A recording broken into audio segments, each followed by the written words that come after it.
নমস্কার সবাইকে, গল্পাঞ্জলি চ্যানেলে আপনাদের স্বাগত। আমি রুমকি। আমার আজকের নিবেদন কবিতা সিংহ রচিত ছোট গল্প খিদে।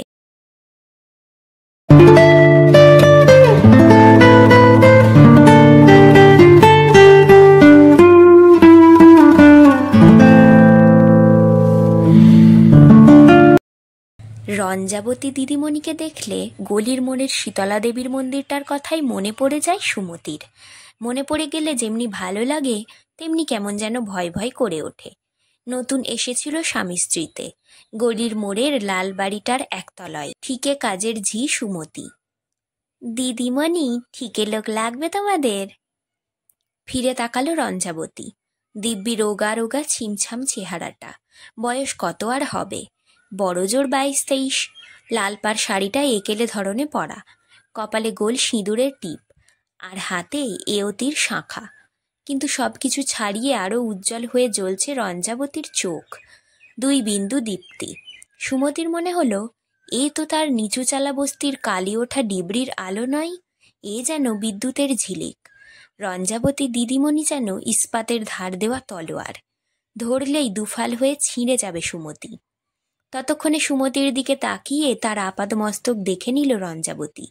তারপর এলোমেলো রাগে বাক্স বেডিংয়ের উপর বসে থাকা চিপচিপে দাদাবাবুকে ইংরেজি করে কী সব বলল।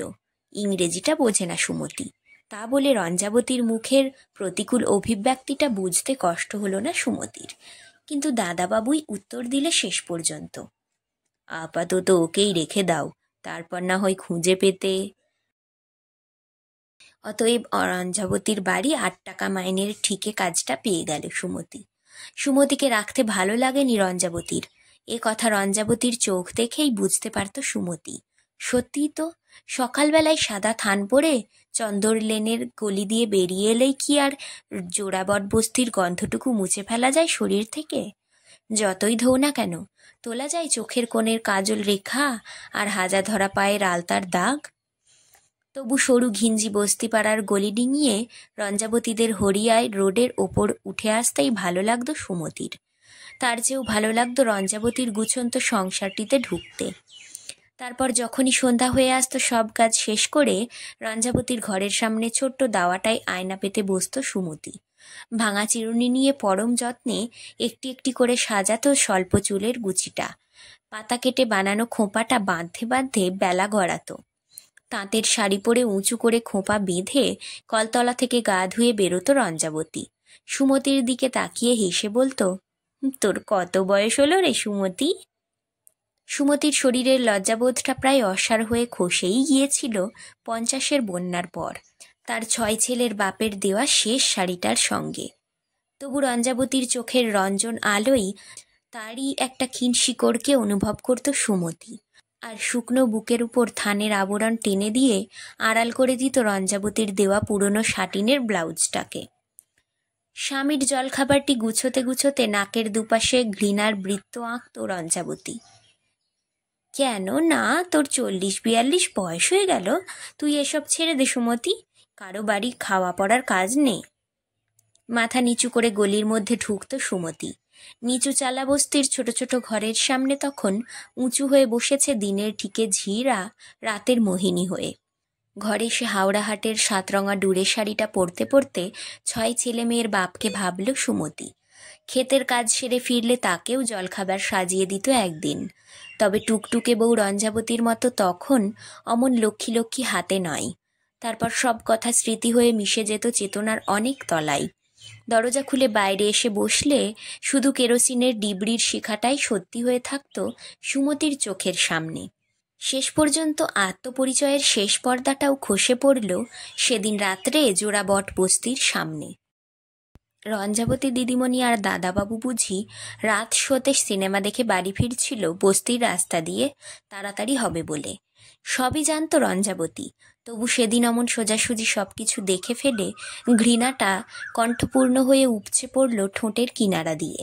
পরদিন বিকেলে এঁটো বাসন মাজতে এসে শুনল সুমতি, তোর লজ্জা নেই রে সুমতি, পাপের ভয় নেই? কি করব দিদিমণি, পেট যে শোনে না। খিদে, বুঝলি সুমতি, আত্মহত্যা করে মরে যেতাম, কিন্তু না, কখনো পারতাম না এমন হতে। সুমতির বুকের মধ্যে একটা নিরুপায় বেদনা কেঁপে কেঁপে উঠল। ভাবল, রঞ্জাবতী দিদিমণির ফর্সা পা দুটো জড়িয়ে বলে ওঠে, ওগো দিদিমণি, থামো থামো, পেটের জ্বালা কি তুমি তা জানো না। কিন্তু না, সে কথা বলা যায় না। রঞ্জাবতী দিদিমণির খিদে পায় না, পেলেও তা সুমতির মতো নির্লজ্জ সর্বগ্রাসী নয়। ভোরবেলা উঠে লোকের বাড়ির বাতিল করা বাসি ভাত রুটি নিয়ে উবু হয়ে বসার কল্পনাটাও বোধ হয় রঞ্জাবতী দিদিমণির স্মৃতিতে নেই। মাথা নিচু করে কলতলায় নেমে গেল সুমতি, আর নজরে পড়ল একটিও এঁটো বাসন নেই কলতলায়। আরও নজরে পড়ল ছিমছাম ঘরটির সবুজ মেঝেতে স্বামীর ভাত টাকা দিয়ে রঞ্জাবতী দিদিমণি বসে আছে। লাল পাড় শাড়ি আঁচল ছাপিয়ে এলো চুলের ঢাল। রঞ্জাবতীর সংসার এখনো অভুক্ত রয়েছে। দাদাবাবু এখনো ফেরেনি দিদিমণি, তুমিও কিছু মুখে দাওনি, বেলা যে 5টা বাজে। মুখ তুলে তাকিয়ে মেঘলা হাসল রঞ্জাবতী।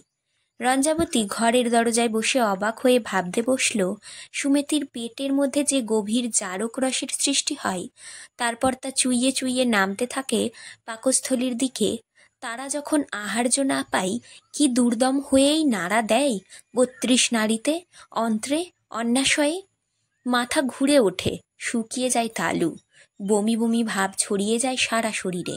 সেই আশ্চর্য বোধকে চেনে না রঞ্জাবতীর দিদিমণি। কি মন্ত্রে চেনে না। রঞ্জাবতী মুখ তুলে কথা বলল, এ আর অবাকের কি, স্বামীর ভাত নিয়ে সব বউই বসে থাকে সুমতি। আমার মা কি করেছিলেন জানিস? সাবিত্রী ব্রত, 14 বছর স্বামীর এঁটো খেতে হবে। বাবা যখন কলকাতার বাইরে যেতেন, হাঁড়ি করে বাবার এঁটো তোলা থাকতো। সেই পোকা ধরা ভাত একদানা খেয়ে তবে মা ভাত খেতে বসতেন। বিস্ফারিত চোখে তাকিয়ে রইল সুমতি। মায়ের ঐতিহ্যের চালচিত্র পিছনে নিয়ে রঞ্জাবতী দিদিমণি যেন সুমতিদের গ্রামের দশভুজা মূর্তির মতো অন্যান্য হয়ে আছেন। ঠিক এমনি সময়েই ঢুকলো দাদাবাবু। বাঁশপাতার মতো নেতিয়ে গেছে মানুষটা। উঠে এলো রঞ্জাবতী। কি গো, এত দেরি কেন তোমার? ছেড়ে দাও না বাপু ওই সেলসম্যানের চাকরি।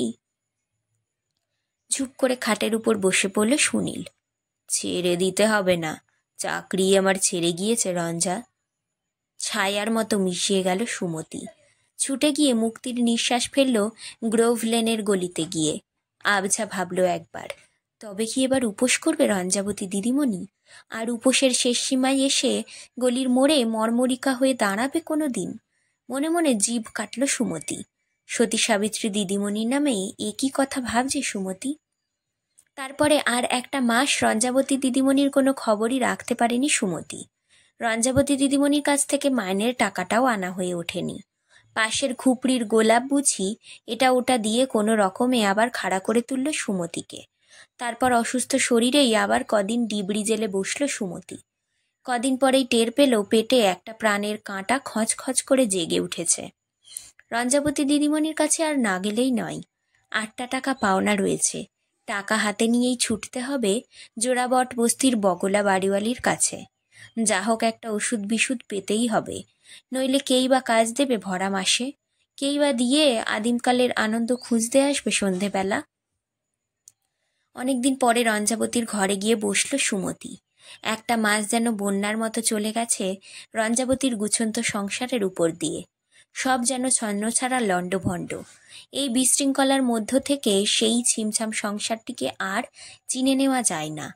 রান্নাশালের একধারে হাঁটু মুড়ে খেতে বসেছে রঞ্জাবতী অবেলার ভাত। দেখে মনে হলো খুব খিদে পেয়েছে রঞ্জাবতীর। লোলুপ হাতে বড় বড় গ্রাস মুখে পুড়ছে। অবাক লাগলো সুমতির। রঞ্জাবতীর এই আসন না পেতে, জল না গড়িয়ে যেমন তেমন করে ভাত খাওয়া দেখে। চারিদিকে তাকিয়ে আরও অনেক পরিষ্কার হয়ে এলো সুমতির কাছে। রঞ্জাবতীর হাতের চুরির ভার হালকা হয়ে এসেছে। শোয়ার ঘরের বিয়ের খাটখানা নেই। একপাশে একটা মলিন বিছানা এলোমেলো হয়ে পড়ে আছে। তবু সুমতি টাকাটা চেয়ে ফেলল। মাত্র 8টা টাকা। রঞ্জাবতীর মুখখানি তাতেই ফ্যাকাশে হয়ে গেল। সব বুঝতে পারল সুমতি। কিন্তু সুমতিরও তো কোনো উপায় নেই। খুলেই বলল তার নিগূঢ় প্রয়োজনের কথা। রঞ্জাবতী অবাক হয়ে তাকালো সুমতির দিকে। অঝোরের ঘৃণা ঝরে পড়ল তার টানা টানা দুটি চোখ দিয়ে। তখনই আলমারি খুলে ড্রয়ার বাক্স হাতড়ে নোটে খুচরোই কোনো মতে 8টি টাকা ছুঁড়ে দিল সুমতির দিকে। সুমতি, তুই মানুষ খুন করিস, তুই খুনি। রঞ্জাবতীর তীব্র ভর্ৎসনায় সুমতির বুকের ভেতরটা টান টান করে উঠল। জল এলো তার অনেক দিনের শুকনো চোখের কাজল ঘেরা বিস্তারে। রঞ্জাবতীর দিকে তাকিয়ে যেন কৈফিয়ত দিয়ে উঠল সুমতি। দিদিমণি, মানুষ কি আমি সাধ করে মারি? 5টি পোনাপুনি মানুষ করেছি একদিনে। একদিন এই বুকেরই ধারা দিয়ে। কোথায় গেল রে তারা? পানে ভেসে গেল গো দিদিমণি। একটু হাসল সুমতি। স্মৃতির মধ্যে থেকে কি যেন হাতড়ালো। যে কটা বাকি ছিল সে কটাও অকালে মরে গেল। পেটে যেটা এসেছে সেটাকে না হয় বাঁচিয়ে তোল। পারবো না দিদিমণি, পারিও নি। এর আগে একটা ছেলে এমনি করেই গেছে, মনে পড়ল সুমতির। কেমন কোল জুড়ানো সোনার চাঁদটি নিয়ে সে হাসপাতাল থেকে বেরিয়েছিল বছর আগে, আর কেমন করে শুকিয়ে শুকিয়ে চিমড়ে হয়ে গেল সেই ছেলেই মারা গেল কলকাতার ফুটপাতে। বাঁধ ভেঙে গেছে সুমতির। বন্যার মতো ছুটে আসছে বেদনার নিরুদ্ধ আবেগ। আহা, সে কি এ জন্মের কথা, না 7 জন্ম আগের দেখা স্বপ্ন? আজ যদি বিজন তাঁতির বউ সেই সুমতিবালা সুমতির মুখোমুখি এসে দাঁড়ায়, হয়তো সুমতি নিজেই অবাক হয়ে তাকিয়ে থাকবে তার দিকে। সুমতির গায়ে ছেলে মেয়ে হলেই ষষ্ঠীর আটন পড়ত ঘরের দেওয়ালের গায়ে। ছেলে হলে নিটোল নিখুঁত কড়ি দিয়ে গাছ বানাতো দেওয়ালের গায়ে, মেয়ে হলে ঘর। সুমতিরও ছিল 6 ছেলে মেয়ের 6টি গাছঘর। সুমতির স্বামী, তাতে সাজানো থাকতো ঝকঝকে করে মাজা কাঁসার বাসন, আর রাস চড়কের মেলা থেকে কিনে আনা ছেলেদের খেলনা, বেনে বউ, মাটির রাধাকেষ্ট, কলসি কাঁখে বউ, লাল পাগড়ি পুলিশ। তারই তলায় সমুদ্রের কড়ি দিয়ে নিজের হাতে গেঁথেছিল সুমতি 6টি শিল্প কাজ। কি তাদের ডালের বাহার! শিউলি পোয়াতি বলে ঘরে ঘরে নামও ছিল সুমতির। নতুন শিশু এলে ডাক পড়তো তার সবার আগে। সময় লগ্ন দেখে নিপুণ চিকন হাতে খড়ির গাছ বুনে দিত সুমতি। চারিদিকে শঙ্খ ঘণ্টা বেজে উঠত, ধূপের গন্ধ উঠত চারিদিক থেকে। বলেই চলেছে সুমতি, আমার বোন খোকনটা ছোট খুকিকে রাঘাত, দেখেছিস আমার কেমন গাছ? মেয়ে কেঁদে উঠত, মা গো, আমার ঘরের চালে গাছ বানিয়ে দে। যখন গ্রামের কোনো ঘরে কান্নার রোল উঠত, ঠান্ডা হয়ে যেত কারোর রক্তের ডিম, তখন 6 ছেলে মেয়েকে বুকে চেপে ধরে ঘরে কপাট এঁটে ঝাঁপ টেনে বসে থাকত সুমতি। আর যতই ভাবতো ভাববে না, ততই যেন চোখে দেখতে পেত হাপুস নয়নে কাঁদতে কাঁদতে মৃত শিশুর শোকে করুণ মা ঢেকে দিচ্ছে তার নাম করে গাঁথা কড়ি গাছটিকে। শেষকালে আমার কড়ির গাছও ঢেকে গেল দিদিমণি, বলে চলল সুমতি। তার শীর্ণ গালের উপর দিয়ে গড়িয়ে চলেছে এক হঠাৎ উপচে ওঠা বালি ভাঙা ফল্গু। বন্যায় ফেলে দিল তার দক্ষিণ দেওয়াল। একাকার হয়ে গেল ছেলে মেয়ে, কড়ি পাতিল। সংসারের পর সংসার ভেসে চলল সাগরমুখী হয়ে। সুমতিরও সর্বস্ব ভেসে গেল বন্যার জলে। অনেকক্ষণ চুপ করে রান্নাশালের দেওয়ালে হেলান দিয়ে বসে রইল সুমতি। তার নিচু চাল বস্তির খুপড়ির সামনে যথাসময়ে জ্বলল না কেরোসিন ডিপটির আলো। আর নতুন চোখে তার দিকে চাইল সেদিন রঞ্জাবতী দিদিমণি। সেই একটি সহানুভূতির কিরণ রেখাতেই উজ্জ্বল হয়ে উঠল সুমতির কালো মনের অন্ধকার কোণ। নতুন সান্ত্বনা নিল সতী মেয়ের কথার আলোয়। করিস সুমতি, ওই হাতুড়ে ওষুধগুলো খাসনি, মরে যাবি। রঞ্জাবতীর দরজা পেরিয়ে এসে অন্ধকারের দিকে কান্না ভেজা হাসি ছুড়ল সুমতি। দিদিমণি, বড় ছেলে মানুষ, অবলা। আবার পরদিন মুক্তোর মার মেয়ে মুক্তোকে দিয়ে ডেকে পাঠালো রঞ্জাবতী। রঞ্জাবতীর ঘরে ঢুকে মনটা খুশির হাওয়ায় উচ্ছল হয়ে উঠল সুমতির। মেঝেতে একরাশ কড়ি ছড়িয়ে বসে আছে রঞ্জাবতী। তোর কড়ির গাছ আমার মনের মধ্যে ঘুরছে রে সুমতি, দে না আমায় একটা গাছ বুনে। আনন্দে চোখ দুটো ঝলসে উঠল সুমতির। দিদিমণির খোকা হবে, ওই টুকটুকে ছিমছাম হালকা দিদিমণির। লজ্জায় মাথা নামিয়ে ততক্ষণে একটা ছিন্ন ভিন্ন শাড়ি সেলাই করতে বসে গেছে রঞ্জাবতী। আর তার চারিদিকে জ্যোতিষ্মান ধুলোর বিন্দু উড়ছে সূর্যের আলোয় সুন্দর হয়ে। ঠিক সেই সময়েই দিশেহারা চোখ আর এলোমেলো চেহারা নিয়ে ঘরে ঢুকলো দাদাবাবু। ধূলি ধূসর চুলের মধ্যে দিয়ে আঙুল চালাতে চালাতে বলল, ভাত দাও রঞ্জা। ভাত? মাথা নিচু করল রঞ্জাবতী। সুমতি যাক, দিই ভাত। থাক না সুমতি, হয়েছে কি তাতে, তুমি ভাত দাও। বুঝতে পারল সুমতি। রান্নাশাল শ্মশানের মতো উদাস হয়ে আছে, কোথাও এক দানাও ভাত নেই। আমি যাই দিদিমণি, তুমি দাদাবাবুকে ভাত দাও। উঠে পড়ল সুমতি। অমূল্য রত্নগুলো গুছিয়ে নিল কোঁচড়ে। সন্ধেবেলায় এসে তোমার কড়ির কাজ তৈরি করে দেব। রঞ্জাবতীর সংসারের এই ছন্নছাড়া চেহারার মাঝখান থেকে উঠে যেতে যেতে নতুন সান্ত্বনার মোলায়েম মালিশ বুলালো সুমতি নিজের শুকনো হৃদয়ে। সে আসছে, সে এলে হয়তো আবার সব ফিরে আসবে। স্তনবৃন্তের চারপাশে কচি ঠোঁটের স্পর্শে শিহরণ অনুভব করল সুমতি। ভাগ্যবতী মেয়ে রঞ্জা দিদিমণি, সতী সাবিত্রী। তারপরে দোলনা ঝুলবে কমাস পরে। লজ্জা লজ্জা মুখ করে দাদাবাবু কিনে আনবে রাঙা মশারি। কচি গলার আওয়াজ ভাসবে ঘরের হাওয়ায়। দুদিন পরে কচি কচি টুকটুকে খোকা খুকুরা ঝগড়া করবে কড়ির গাছ নিয়ে। সুমতির জারজ ভ্রূণ তখন কোনো ম্যানহোলের তলায় কাদাবালির ভারে চাপা পড়ে গুমড়ে গুমড়ে মরবে। কিন্তু এজন্য পিঁপড়ে কামড়ানোর চেয়েও কম যন্ত্রণা অনুভব করে সুমতি। এ মৃত্যুকে সুমতি মেনে নিয়েছে, যেমন মেনে নিয়েছিল তার জীবনের প্রথম পরপুরুষের অন্বেষণকে। যাবার সময় জানালা দিয়ে শেষ ছবি দেখে গেল সুমতি। সাবিত্রী সমান রঞ্জাবতী দিদিমণি জানালার গড়ার ধরে পাথরের মতো দাঁড়িয়ে আছে সে। শুনে গেল সুমতি দাদাবাবুর এক চিলতে কথা, সন্ধেবেলায় আমাদের আপিসের ডেপুটি সুপারিনটেন্ডেন্টকে আনবো রঞ্জা। তিনি আশা দিয়েছেন পাবলিসিটি বা প্রোপাগন্ডায় তোমাকে রাখতে পারবেন হয়তো, তবে তোমার এই অ্যাডভান্সড স্টেজটার কথা বলি বলি করেও বলতে পারিনি। সন্ধ্যাবেলায় রঞ্জাবতীর রান্নাশালের দেওয়ালে কড়ি গাছ তৈরি করে দিল সুমতি। বুকের সবখানি দরদ ঢেলে সাজালো সেই গাছ। চারপাশে তার কত অলক্ষিত শঙ্খ ঘণ্টা বাজল, কত মাছ পদ্ম শঙ্খ লতার দৈব জানালায় উঁকি দিয়ে গেল তার সবচেয়ে ছোট ছোট খোকাটার টুলটুলে মুখ। কে একজন ভদ্রলোকের সঙ্গে ঘরের বাইরে এলো সুনীল আর রঞ্জাবতী। দিদিমণি, তোমার গাছ হয়ে গেছে, দেখে যাও। সেদিকে আর দৃকপাত নেই রঞ্জাবতীর।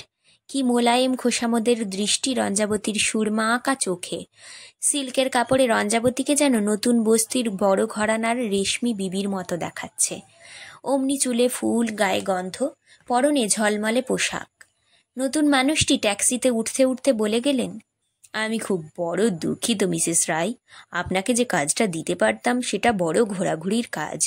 আপনার এই অ্যাডভান্স স্টেজে তা গ্রহণ করা আপনার পক্ষে সম্ভব নয়। সুমতি গাড়িও ছেড়েছে। রঞ্জাবতী দিদিমণিও এসে দাঁড়িয়েছেন সুমতির সামনে। কোনো দিকে দৃষ্টি নেই তার। বুক থেকে খসে গেছে সিল্কের আঁচল। দ্রুত নিঃশ্বাসে থরথর করে কাঁপছে অনাগত নবীন গরুড়ের অমৃত কুম্ভ। চোখের কাজল ধুয়ে ধুয়ে পড়ছে গালের উপর। তোদের বাড়িওয়ালির কাছ থেকে আমাকে ওষুধ এনে দিতে হবে সুমতি। সুমতির হাত দুটো চেপে ধরে রঞ্জাবতী। খানিকক্ষণ পাথর হয়ে রইল সুমতি। কি আশ্চর্য, সেদিন সুমতিকে বারণ করেছিল, অথচ আজ কিসের মন্ত্রে নিজেই আর ভয় পায় না হাতুড়ে ওষুধ খেতে। অনেকক্ষণ রান্নাঘরের দেয়ালে মাথা রেখে বসে রইল সুমতি। তার মনের মধ্যেকার ধারণার ছবিগুলো যেন চৈত্র ঘূর্ণির শুকনো পাতার মতো ঘুরে ঘুরে উড়ে বেড়াচ্ছে। পা দুটো আর যেন ওঠে না। তবু কোনো রকমে নিজেকে সামলে নিল সুমতি। থাবা থাবা মাটি দিয়ে ঢেকে দিল শখ করে গড়ে ওঠা কড়ি গাছটাকে। না, মাটির নিচে ম্যানহোলের গাঢ় পঙ্কিলতার কোনো কড়ি বৃক্ষ নেই। সুমতির খোকনের পাশে রঞ্জাবতীর খোকনও সেখানে মুখ থুবড়ে পড়ে থাকবে, কচি হাত পা নেড়ে খেলা করবে না।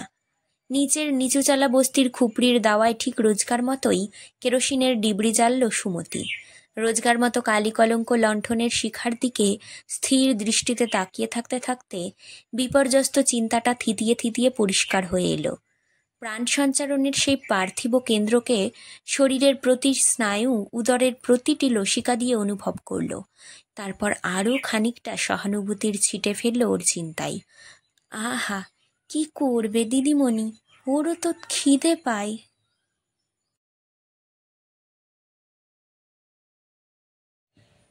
আজকের গল্প পাঠ এখানেই শেষ। গল্প পাঠ ভালো লাগলে অবশ্যই একটা লাইক দিয়ে যাবেন আর নিজের চেনা পরিচিত মানুষদের সাথে শেয়ার করে দেবেন।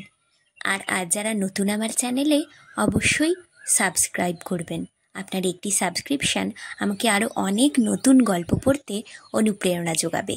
ধন্যবাদ, ভালো থাকবেন সবাই।